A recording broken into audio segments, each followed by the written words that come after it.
말씀으로 함께 나누겠습니다. 오늘 이 본문은 지난 주에 19장에서 이제 다윗이 사울 왕의 그 위협을 피해서 마침내 궁전을 떠나고 라마 느옷이라는 지역까지 가서요. 그곳에 바로 이제 선지자 사무엘이 있고 아마 그 사무엘에게 사사를 받는 교육을 받는 선지자들도 그곳에 있었다고 생각이 듭니다. 거기에서 이제 사무엘과 함께 좀 지냈는데 거기까지 사울 왕은 전령들을 파송을 해서 다윗을 잡아오게 하려고 3번이나 전령들을 이제 보냈습니다. 그런데 놀랍게도 이 전령들이 라마느옅 이 지역에 가서 다윗에게 접근을 하면 하나님의 영이 임하셔서요. 그들이 그 하나님의 영에 붙들려서 이 선지자처럼 예언을 하고 그런 또 예언 상태로 들어가요. 예언하는 상태로 들어가기 때문에 다윗을 잡아간다는 그런 생각은 전혀 하지를 않습니다. 그렇게 하기를 3번이나 3팀을 보냈는데 다 마찬가지로 그들은 다윗을 잡아오지 않았습니다. 마침내 사울 왕이 직접 이제 자기가 나서서요. 이 라마 느옷을 향해서 갔는데 사울도 그곳에 이르렀을 때 바로 하나님의 영이 그에게 임했어요. 그가 하나님의 영에 압도되어 가지고 옷을 벗고 사무엘 앞에서 예언을 했다. 하루 밤낮을 벗은 몸으로 누워서 예언을 했다 하는 이야기입니다. 그러니까 사울이 직접 와도 다윗을 잡을 수 없는 그 정도로 하나님이 이제 간섭을 해 주셨습니다. 그러니까 이 다윗을 보호하는 하나님의 손길이 그의 아내 미가를 통해서 나타나기도 하고 또 요나단을 통해서도 다윗의 편에 서고 다윗을 위해서 말해주는 이런 하나님의 도우심이 있었지만은 이제 그런 도움이 없을 때도 그런 도구가 없을 때도 하나님께서는 이 다윗을 사실 지킬 수가 있었습니다. 바로 직접 하나님의 영이 임하셔서 이 사울이 보낸 군사들을 무력화시키는 거죠. 그리고 사울 왕 자신도 무력화되는 겁니다. 그렇게 참 놀라운 일입니다. 그러나 하여튼 이 사울 왕이 다윗을 자기의 라이벌로 생각하고 해치려고 하고 그를 죽이려고 하는 이 일은 이제 그것으로 끝난 것이 아니고 이제 그 이후에도 계속해서 되는 것을 우리가 볼 수 있습니다. 오늘 사무엘상 20장의 한 부분만 함께 봤는데요.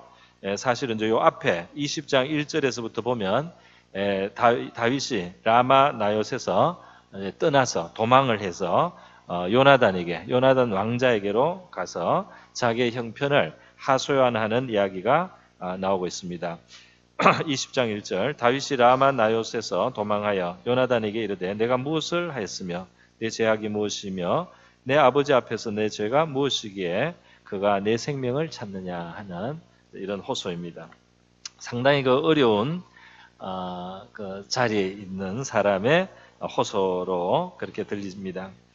여러분 이 다윗의 생애에서 하나님께서 그를 기뻐하시고 그를 그 중심이 하나님 앞에 합하는 사람으로 그렇게 보시고 중심을 보신 하나님께서 다윗을 이스라엘의 왕으로 세우시고 그를 사용하시려고 그렇게 뜻하신 것을 나타내기 시작하셨을 때 사실 그 일이 그가 금방 왕이 되든지 또는 왕의 임무를 수행하는 그런 자리에 가는 것이 아니었다는 것을 우리는 알고 있습니다. 바로 이 사울 왕의 시기를 받으면서 그가 생명을 부지하기 위해서 도망자가 되는 그리고 굉장히 그 위태로운 지경을 자꾸 경험해야 되는 그리고 다른 아무 의지할 것이 없는 그런 광야를 헤매야 되는 그런 생활을 그가 경험하게 되는 것입니다. 하나님은 이 사람을 쓰시겠다고 하는데 이 사람은 쓰임을 받는 게 아니고 아주 그냥 어려운 시간을 보내고 있습니다. 그런데 이것이 그냥 어려운 시간이 아니고 이제 성경적으로 이것은 연단의 시간이라고 하는 거죠.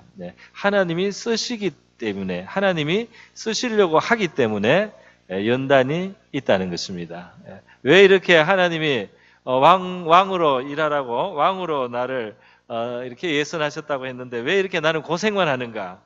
이렇게 만약에 하나님께 직접 묻는다면 하나님께서 그래 바로 그렇다. 바로 왕으로 내가 너를 쓰려고 하기 때문에 바로 이렇게 연단이 있는 것이다. 아마 이렇게 하나님이 대답하시지 않았을까 생각합니다.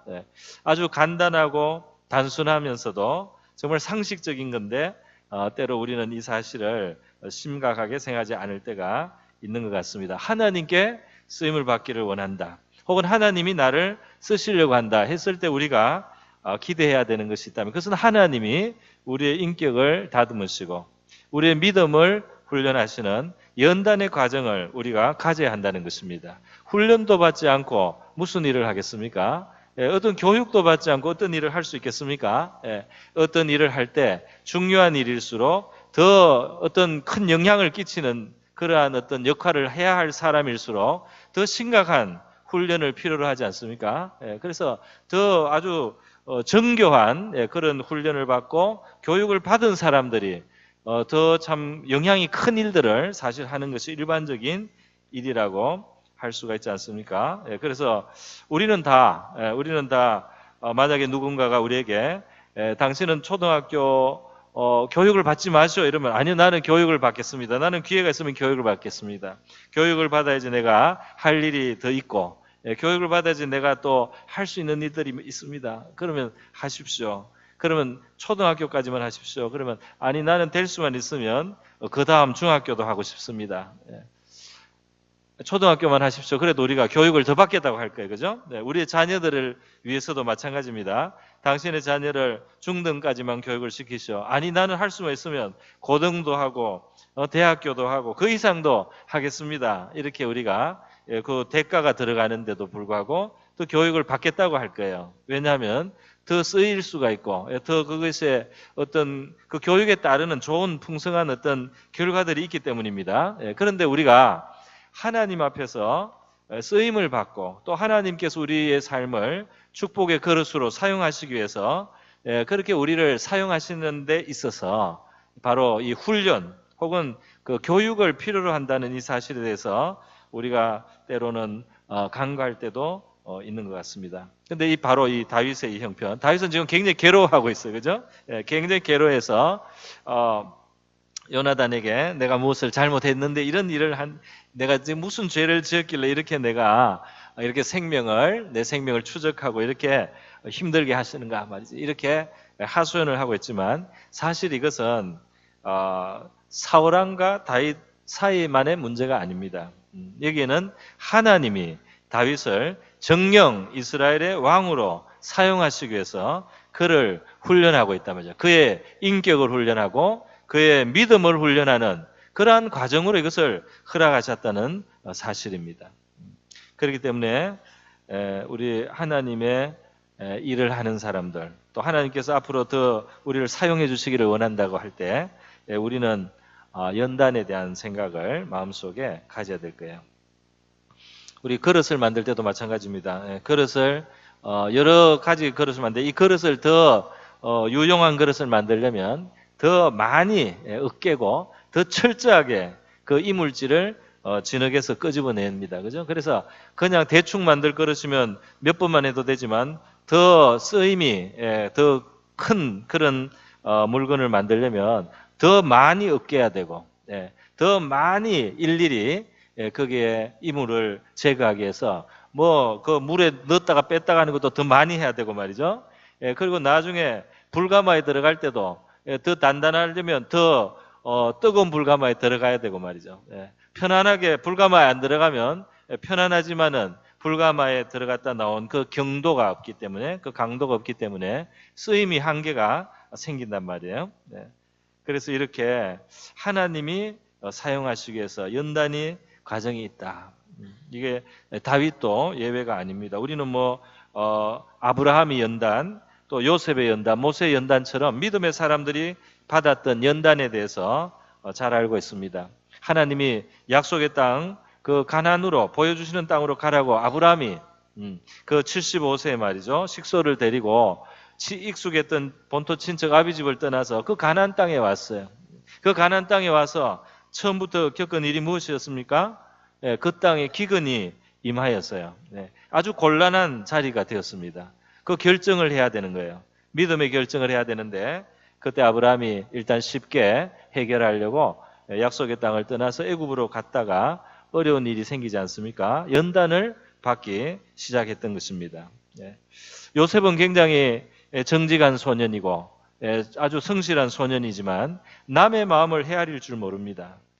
자기 중심으로 아주 자기만 인정받고 살아왔어요. 그래서 다른 어려운 사람들의 그 처지를, 그 사람들의 그 마음의 아픔을 잘 몰라요. 그렇기 때문에 눈치가 없는 청년으로 자랐습니다. 이 사람을 하나님이 축복의 그릇으로 쓸 수가 없는 겁니다.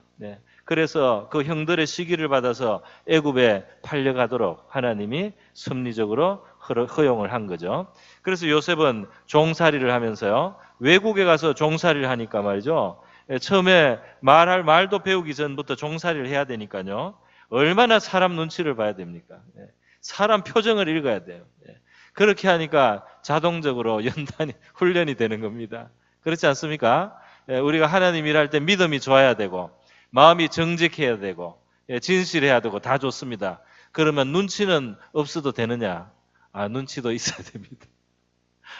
그냥 대충 아무 일이나 그냥 대충 하려면은 눈치 없어도 되지만은 더 중요한 일을 하려고 할수록 다른 많은 사람들을 데리고 같이 하나님 일을 하려고 할수록 말이죠.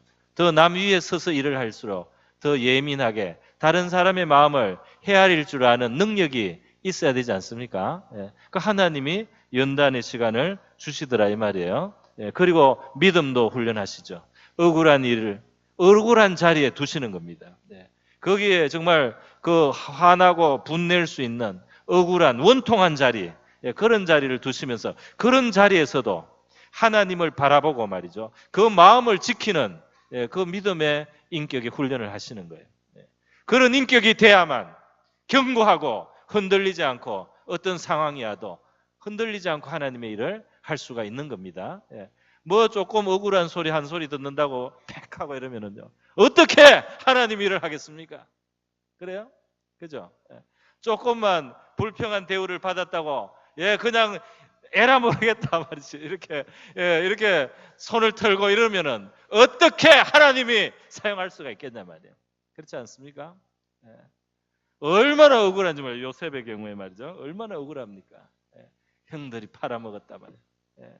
그런데다가 그 아줌마가 또 누명을 씌워가지고 감옥에 보냈단 말이에요. 아줌마 아시죠? 그 아줌마 때문에 말이죠. 죄가 하나도 없는 청년이 감옥에 가서 언제 나올지 모르는 감옥에 들어갔을 때 인생을 포기하고 싶은 마음이 들 수 있는 그런 환경 아니겠습니까? 그런데 요셉이 하나님을 바라보고 감옥에서 성실한 생활을 해요. 그냥 요만큼만 해도 되는데 그거 이상으로 한 겁니다. 그러니까 간수의 눈에 들어오고 나중에 그 감옥의 모든 일을 그에게 맡길 감옥의 총무까지 되는 거예요. 그 마음을 지키는 사람, 하나님의 일을 하기 위한 준비를 시키는 것인 줄 믿습니다.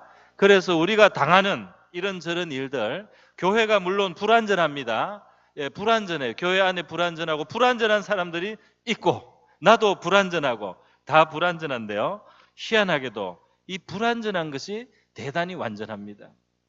이 불완전한 것이 있기 때문에 훈련도 받는 거예요. 나를 신경을 거스리는 사람도 있기 때문에 내가 연단을 받을 수 있는 환경도 되는 거 아니겠습니까? 아닙니까? 아무도 내 신경을 걸지 않고 아무도 나에게 어떤 압박을 주지 않고 나의 이 인내를 시험하는 사람이 하나도 없으면 완전하고 좋은 환경일까요? 연단을 받을 수 없는 환경이에요. 그렇지 않습니까? 훈련을 받을 수 없는 환경이에요. 그렇게 좋기만 한 건 아닙니다. 나가서라도 어디 어려운 데 나가서 전도를 해서 욕을 먹더라도 연단받는 자리가 필요한 줄로 믿습니다. 물론 우리 안에서 싸우면 안 되고요. 안에서 서로 괴롭히라는 뜻으로 말하는 거 아닙니다. 그렇지만은 그 불완전한 상황이 허락됐을 때 그것이 우리를 훈련하고 연단하는 상황이다 말이죠. 모세는 능력이 충만하지 않습니까? 이 사람은 왕궁에서 40년 동안 왕자 교육을 받았고요. 타고난 모든 것이 굉장히 훌륭한 사람이에요. 그러니까 이 사람은 진짜 부족한 게 하나도 없어요. 정의감도 충만합니다. 다만 이 정의감이 강해서요, 이 불의하고 잘못된 사람을 못 참아요. 그래서 때려 죽입니다. 힘이 있기 때문에. 그게 딱 하나 문제예요. 너무나 온전하기 때문에, 너무나 정의롭기 때문에, 너무나 힘도 있기 때문에 불의한 것을 못 참고 당장 때려잡을 수 있는, 아니 때려잡는 것밖에 못하는 거예요. 불의한 것은 때려잡는 것밖에 할 줄을 몰라요. 모세가. 능력은 충만한데 그래서 아직 자격이 안 되는 겁니다. 민족의 지도자가 될 수가 없었던 거예요. 왜냐하면 말이 안 되는 사람들을 데리고 40년간 광야 생활을 해야 되고 계속해서 거슬리고 계속해서 반항하고 계속해서 비난하고 계속해서 트집을 잡는 사람들을 데리고 40년간 광야 생활을 해야 되는 겁니다. 그런데 정의감만 있어가지고 할 수가 없는 거예요. 말이 안 되는 사람을 참아주는 능력이 없으면 지도자를 할 수가 없는 겁니다. 억울한 소리를 듣고 그냥 참아줄 수가 없으면 지도자가 돼서는 안 되는 거예요. 그래서 모세는 40년 동안 장인의 양을 치면서 미디안에서 폭삭 사갔습니다.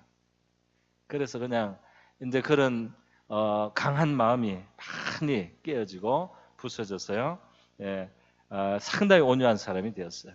상당한 온유한 사람이 되어서 아무것도 못할 것 같은 정도가 되니까 하나님께서 모세에게 나타나셔서 민족을 인도하라고 이끌어내라고 그때 사명을 주셨습니다. 사람을 볼 때는 이게 기운이 다 빠져서 이제 못합니다 싶은데 말이죠. 하나님은 그때 이제 준비가 됐다 이렇게 보시는 겁니다. 우리 남자들은 군대 가면 유격훈련을 받는데요. 유격훈련이라고 하는 것은 굉장히 위험한 어떤 지형이나 어떤 그런 뭐 밧줄을 뭐 타고 간다든지 아슬아슬한 데를 가야 되는지 이런 훈련인데요. 이 유격훈련을 할 때는 그 앞에 이 PT 체조라고 체조를 너무 지나치게 해요. 너무 지나치게. 그냥 몸을 푸는 정도가 아니라 정신이 없을 정도로 그렇게 훈련. 뭐 일어났다 앉았다 뭐 수없이 몸을 너무너무 많이 피곤하게 만들어요. 그렇게 해서 정말 아무 정신이 없이 그 위험한 데를 지나가게 합니다. 아무 정신이 없기 때문에 쓸데없이 힘을 안 써서 사고가 안 나는 거예요. 할렐루야. 기운을 다 빼가지고 말이죠. 요 기운이 남아가지고 이렇게 하고 걱정을 하고 신경을 쓰면 위험합니다. 아슬아슬한 데서 힘이 하나도 없기 때문에 그냥 가라면 그냥 가는 거예요. 그래서 안전하게 위험한데도 쑥쑥 지나가는 겁니다. 그 체조하는 그 조교들이 무슨 트집을 잡아서라도 100번 더 쪼그러뜨게 하고 100번을 잘 뛰어도 그 다음에 또 200번 하게 하고 그래서 기운이 빠질 때까지 하는 거지 안 틀리면은 넘어가는 게 아닙니다. 그거 안 틀리려고 신경을 많이 쓰는데 안 틀렸다고 그냥 그 연습이 끝나는 게 아니에요. 그 기운이 빠지게 합니다. 그렇게 해서 자기가 상당히 자기의 의지가 내려놓고 단순하게 될 때 그렇게 하는 훈련을 군대에서도 하고 있어요. 여러분 그래서요 이 다윗이 이렇게 연단을 받는데 오늘 이 20장 1절에 나오는 이 장면을 보면 이제 연단이 효력이 있구나 하는 것을 알 수가 있어요. 무슨 효력이냐면 보십시오 여러분. 다윗과 같은 사람이 믿음이 얼마나 좋습니까? 소년에서부터 얼마나 믿음이 좋으냐면은 사자하고 곰이 자기가 지키는 양을 해치려고 오면은 싸울 수가 있어요. 그 정도로 믿음이 강하고 하나님께 대한 의지하는 마음이 강한 거예요. 그래서 이 양떼를 지키는 사명감도 있고요. 어떤 용기도 있고요. 그래서 하나님이 나를 지켜주실 것이다 믿고 사자나 곰이 양 새끼를 물고 가려고 하면 가서 막 돌로 치고 말이죠. 이렇게 하면서 그 양을 뺏어내는 보통 믿음이 아니죠. 믿음이 얼마나 좋습니까? 나중에 형님들한테 그 군대 찾아갔다가 말이죠. 그 골리앗이라고 하는 블레셋 대장군이 이스라엘 군대를 모독하는 소리를 듣지 않습니까? 그리고 블레셋하고 싸울 때도 보면은 아직 10대 청소년일 가능성이 많습니다. 얼마나 그 무서운 그런 그 거인 앞에서 이 사울왕도 말이죠. 꼼짝을 못해요. 사울왕도 보통 사람보다 머리가 하나 더 큰 아주 장골입니다. 그런데 사울왕도 나설 엄두를 못하고 이스라엘 군대 중에 그 누구도 저 하나님의 군대를 모독하는 이 골리앗 블레셋 장군을 대적할 엄두를 못 내고 전부 다 기가 죽어 있는데도 다윗은 일어나지 않습니까? 다윗은 하나님 편에 서서 그것을 아주 그냥 못마땅하게 생각하고 그것을 용납할 수 없는 일이라고 생각하고 하나님으로 이름으로 나가서 그 골리앗과 대결하고 그 골리앗 앞에 물맷돌을 던져서 말이죠. 그를 쓰러뜨리는 이러한 참 대단한 용기의 믿음을 가졌어요. 용기 있는 믿음을 가졌어요. 이 다윗에게 더할 믿음이 어디 있습니까? 그렇지 않습니까? 더할 믿음이 없어 보이죠? 그런데 오늘 하나님께서 이러한 믿음의 사람 다윗을 말이죠. 사울 임금이라고 하는 이스라엘 임금의 끈질긴 좀 정신을 좀 이제 반성하고 다윗을 괴롭히지 않으려고 이제 좀 정신을 차리는가 싶으면 조금 있다가 또 미쳐서 말이죠. 이 다윗을 향해서 창을 던지고 죽여야 되겠다고 또 결심하고 다윗을 또 추적해오는 이렇게 끈질기게 빨리 안 바뀌는 이 사울이라고 하는 이 연단의 도구를 만났을 때 그 시간이 길어졌을 때 말이죠. 드디어 다윗도 미천이 드러나는 겁니다. 다윗의 미천이 드러나는 거예요. 다윗의 믿음이 어디서 드러납니까? 1절에 이 드러난 모습이에요. 이 라마나요스에서 도망해서 요나단 왕의 아들 자기 친구에게 와서요. 내가 무엇을 하였으며 내 죄악이 무엇이며 너 아버지 앞에서 내 죄가 무엇이기에 그가 내 생명을 찾느냐 이렇게 하지 않습니까? 숨가쁜 말. 이 표현을 가만히 보면 진짜 이 속에 막 쌓인 게 까뜩한 사람이 막 쏟아놓는 그런 하소연이지 않습니까? 그죠? 근데 이 하소연이 그렇게 믿음이 있는 하소연은 아닙니다. 이 하소연에서 아주 인간적인 모습을 보는 거예요. 여기에는 그냥 나를 괴롭히는 너의 아버지 사울왕 그밖에 없어요. 이 지금 사울의 이 하소연에는 자기를 괴롭히는 끈질긴 자기 핍박자 사울과 그 핍박을 당하는 억울한 다윗인 이 둘밖에 없지 여기에 지금 하나님이 없습니다. 사실은 바로 이 사건 앞에 어떤 일이 있습니까? 이 사울이 3번이나 전령을 보내어가지고 다윗을 잡으려고 했을 때 하나님의 신이 그 사이에 간섭을 하지 않습니까? 하나님의 신이 간섭을 해서 그 전령들을 무력화시켰지 않습니까? 사울왕이 그 다음에 쫓아왔을 때는 하나님이 사울에게 직접 역사해서 사울이 다윗을 해치지 못하도록 역사해 주시지 않았습니까? 어떻게 사울만 있고 나 다윗만 있습니까? 하나님이 계시고 하나님이 일하시고 하나님이 보호하시고 하나님이 나의 대적을 무력화하시는 일을 하신 바로 그 다음인데도 그동안 오랫동안 누적되어 왔던 이 연단 속에서 이 다윗의 믿음이 이제 바닥이 나는 거예요. 그래서 아주 인간적으로 불평을 하는 겁니다. 그래서 우리가 연단을 받는 시간에 가끔 이런 모습을 볼 때가 있습니다. 물론 이렇게 안고 진짜 아주 잘 연단을 소화하는 사람도 물론 있겠지만 이제 우리 다윗에게서는 우리가 경계해야 될 것을 하나님이 보여주고 있어요. 연단이 길어지고 우리가 당하는 그 시련의 시간이 이렇게 길어서 말이죠. 우리 학교가 길단 말이에요. 이게 초등학교가 아니고 초등학교 끝났는데 중학교 과정이 또 오고 중학교를 끝냈는데 또 고등학교 가고 고등학교 갔는데 또 대학이 왔습니다. 교육을 많이 시켜주니까 고맙죠. 이렇게 교육 과정을 많이 줘가지고 아주 고급 인력을 만들어주니까 얼마나 고맙습니까? 그러나 이제 그 당하는 훈련을 받는 사람 입장에서는 이 바닥이 났어요. 내가 중학교 수준인데 지금 이제 고등학교 과정을 하려고 하니까 힘이 든 겁니다. 그때 이제 바닥이 나는 거죠. 그때 바닥이 나는 겁니다. 믿음에 있어서는 아무도 더 이상 이제 말할 필요가 없는 사람이라고 생각하는 다윗. 하나님을 의지하는 사람. 그러나 그 사람도 어느 중요한 순간에는 그 믿음을 발휘할 수 있었는지는 몰라도 그것이 장기화가 되고 계속해서 반복될 때 그의 믿음도 한계가 있고 그의 연단된 이 신앙도 한계가 있다는 것이 드러나는 거죠. 그렇기 때문에 훈련을 더 받는 겁니다. 그래서 훈련을 또 받는 거예요.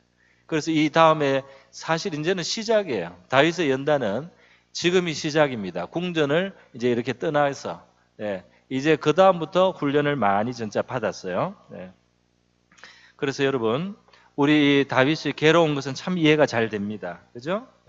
그러나 약해졌다 하는 것도 우리가 볼 수 있습니다. 그가 약해졌어요. 이 모습은 분명히 골리앗을 상대하던 모습은 아닙니다. 그렇지 않습니까? 골리앗을 상대할 때 이해가, 우리가 보십시오. 지금 이 다윗이 지금 이 어려움을 당해서 이렇게 호소하고 불평하는 것은 참 이해가 잘 돼요. 너무 자연스러워요. 그런데 여러분, 믿음이라는 것이 그렇게 항상 자연스러운 것은 아니지 않습니까? 소년이 골리앗을 상대해서 나갈 때 그것이 정상적으로 보이는 일입니까? 그런데 그것이 믿음이었어요. 그렇지 않습니까? 골리앗을 상대하는, 거기에 믿음이 있었던 것입니다. 그런데 지금 이 다윗의 모습은 힘들어서 그냥 힘들다고 하는 그 모습 정도로 있어요. 여기에서는 이제 하나님도 시야에 보이지 않는 다윗의 믿음의 한계를 봅니다. 그래서 연단이 있는 거죠. 오늘 이 사무엘상 20장의 세세한 내용은 제가 다 말씀을 안 드리겠습니다. 왜냐하면 이거는 설명만, 그냥 말만 쭉 해도 한 20분 걸리는 것 같아요. 그래서 하지 않고 여러분이 집에 가서 보시는데 이미 아시는 분도 있겠지만 내용을, 중요한 것은 뭐냐면 요나단이 다윗을 도와주는 겁니다. 요나단이 그 왕의 마음을 다시 한번 체크를 해주는 거예요. 정말 사울이 진정으로 다윗을 죽이려고 하는 거, 아니면 그때 좀 화가 나서 죽이려고도 하고 죽일 시도를 했지만 이제는 좀 마음이 바뀌어서 다윗을 해치지 않을 수도 있지 않는가, 그래서 다윗이 그냥 머물러 있어도 되는가, 그것을 한번 확인을 해주는 일을 요나단이 하게 됩니다. 아주 다윗을 위해서 아버지 욕 얻어먹어가면서요 요나단이 그 일을 해주는데요, 사실 이것이 다윗이 지금 하나님 앞에 담대한 믿음을 잃은 상태이기 때문에 그냥 인간적으로 생각하는 거예요. 사울왕의 마음이 나를 정말 죽이려고 하는지 안 죽이는지 그거 좀 알아봐라. 그걸 위해서는 거짓말을 좀 해라. 내가 베들레헴에 갔다고 하고 그 왕 앞에 식사하는데 자리를 지켜야 되는 자리가 있어요. 월삭이라는, 한 달에 한 3일 정도 하는 그러한 그 식사 자리에 이제 나타나지 않는 겁니다. 그때 아버지 사울왕이 다윗은 왜 안 왔냐 하고 물었을 때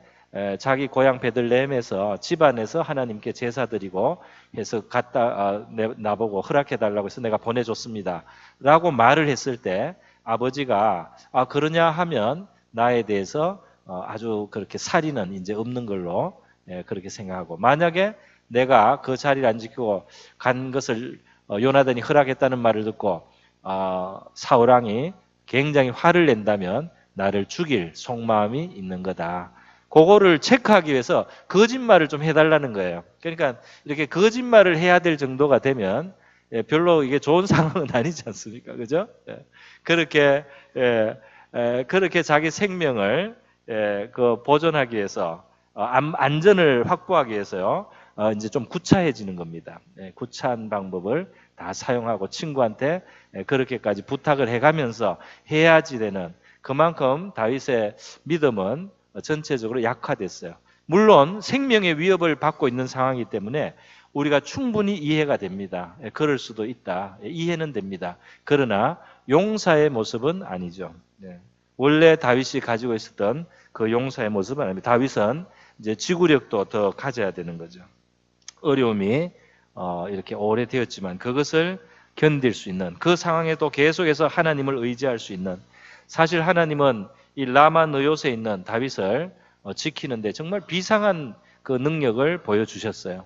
군대도 소용이 없고 왕이 직접 와도 소용이 없어요. 그거를 다 무력화시킬 수가 있습니다. 그럼에도 불구하고 다윗의 마음에 갑자기 이 시선이 영적인 믿음의 눈을 잃고 그냥 사람의 인간적인 마음으로 그냥 가졌어요. 저 사람이 끝까지 나를 죽이려고 하는구나. 저 사람의 그 끈질긴 집요한 살이, 그리고 내가 힘이 없다는 사실, 그 두 가지밖에는 안 보이고 하나님이 시야에서 사라지는 순간 약한 사람이 되고요. 믿음의 훈련을 더 해야 되는 이제 그 다윗의 모습이 드러나게 되었다고 할 수 있겠습니다. 그런 속에서 그렇다고 해서 하나님이 다윗이 약해지고 이렇다고 해서 하나님이 다윗을 무시하고 업신여기냐? 절대로 그렇지 않죠. 얼마나 어려운 훈련을 받고 있습니까? 하나님은 그 사울 왕의 아들 요나단을 통해서 다윗을 계속 격려하시고 다윗에게 힘을 주시고 용기를 주시고 그렇게 해서 다윗을 보호해 가시고 있다는 사실입니다. 요나단은 얼마나 훌륭한지 말이죠. 그 다윗을 위로하면서요. 사실은 다윗이 이스라엘의 왕이 될 것을 요나단은 그걸 받아들이는 거예요. 이미 자기가 원래 왕의 아들이니까 왕이 될 사람이지만 하나님의 뜻이 다윗에게 있다는 걸 알아요. 그래서 이 13절에 보면 여호와께서 내 아버지와 함께 계신 것 같이 너와 함께 계시기를 원하노라 하는 이 위로의 말을 합니다. 그는 바로 사울이 하나님이 함께 하시면서 왕이 된 거 아닙니까? 그죠? 과거에 왕이 됐잖아요. 그리고 너는 내가 사는 날 동안에 여호와의 인자하심을 내게 베풀어 나를 죽지 않게 할 뿐 아니라 여호와께서 너 다윗의 대적들을 지면에서 다 끊어버리실 때에도 너는 내 인자하심을 내 집에서 영원히 끊어버리지 말라. 그러니까 요나단은 지금 다윗을 도와주는데 정말 이 권세욕이라 명예욕이 하나도 없잖아요. 그죠? 다윗이 이스라엘 왕 되는 것이 좋은 일이라고 생각을 하는 겁니다. 그리고 너가 왕이 될 텐데 너가 왕이 되고 이렇게 했을 때 우리 집안을 나의 후손을 잘 대접해 주기 바란다. 그렇게 부탁을 해요. 근데 사실 이 부탁이 다윗을 굉장히 격려하는 면이 있습니다. 그렇지 않습니까? 나는 너가 왕이 될 것을 안다는 거예요. 너가 지금 이렇게 도망자고 너가 이렇게 지금 우리 아버지한테 이렇게 살해 위험을 느끼고 이렇게 진짜 오갈 데 없는 불행한 자리 같지만 너는 왕이 될 사람 아니냐? 네가 나를 봐줘야 될 사람 아니냐? 이렇게 지금 말하는 거 아닙니까? 그러니까 이것이 굉장히 둘러서 사실은 다윗을 격려하고 있는 말입니다. 할렐루야. 우리가 이렇게 격려할 수 있기를 바랍니다. 생색내지 말고 말이죠. 내가 너를 얼마나 도와줬는데 내가 아니면 누가 너를 지금 지켜주랴. 그죠? 이렇게 생색내고 싶은 마음이 있잖아요. 그죠? 그런데 그게 아니고 지금 사실 다윗을 위해서 중요한 일을 하고 보호자의 역할을 귀한 일을 하면서도 네가 내 후손을 잘 대해주기를 바라노라. 이렇게 해서 말이죠. 생색은 내지 않고 다윗에게 힘을 주고 미래에 대한 소망을 주고 있지 않습니까? 할렐루야. 이런 훌륭한 친구도 주셔서 이 불완전한 상태에서 연단받고 있는 다윗을 붙들어 주시는 것은 우리 하나님의 손길이요 은혜인 줄 믿습니다. 원수도 주시고 대적도 주시고 친구도 주셔서 우리를 빚으시고 있는 줄로 믿습니다. 너무 쪼그라들지 않도록 친구를 주셔가지고 한 번씩 세워주시고 말이죠. 그런데 그렇게 아무 일 없이 그렇게 비단 이불에 쌓여 있었으면은 하나님의 일을 할 그릇이 되지 못해요. 그래서 원수가 생겨서 이 사람을 괴롭히는데 하나님이 금방 원수를 데려가지를 않습니다. 그죠? 원수가 안 데려가면은 무슨 뜻일까요? 원수를 좀 데려가면 좋겠는데 원수가 빨리 사라지질 않는 거예요. 이 사울왕이 말이죠. 나중에는 사라집니다. 나중에는 사라져. 그러나 때가 될 때까지 다윗을 충분히 하나님이 준비시킬 때까지 사울은 이 다윗에 대해서 핍박의 역할을 하게 되죠. 오늘 우리를 귀히 쓰시기 위해서 우리를 훈련하시는 하나님 앞에 우리가 살아가고 있습니다. 이런저런 모양으로 하나님께서 우리를 가꾸고 다듬으실 때 우리를 향하신 선의로 행하시는 것인 줄 믿으시기를 바랍니다. 그리고 나와 아무개, 나와 누구만 바라보는 것은 우리 믿음의 한계입니다. 그것은 우리가 이제 극복해야 될 것이고 그 사이에 하나님을 우리가 생각해야 됩니다. 우리의 당하는 어려움의 한계를 정하시고 그리고 필요할 때는 피하게 하시고 막아주시고 또 우리를 적당한 어려움 속에서 연단하시는 바로 하나님이 계시다는 겁니다. 때로는 충성스럽고 헌신적이고 천사 같은 그런 친구들을 통해서도 우리를 격려해 주시는 하나님, 그 하나님의 손안에 저와 여러분의 삶이 그렇게 쓰임 받기를 원하고 그 하나님을 우리의 피난처로 삼으시는 저와 여러분 될 수 있기를 바랍니다. 우리 다 같이 기도하겠습니다.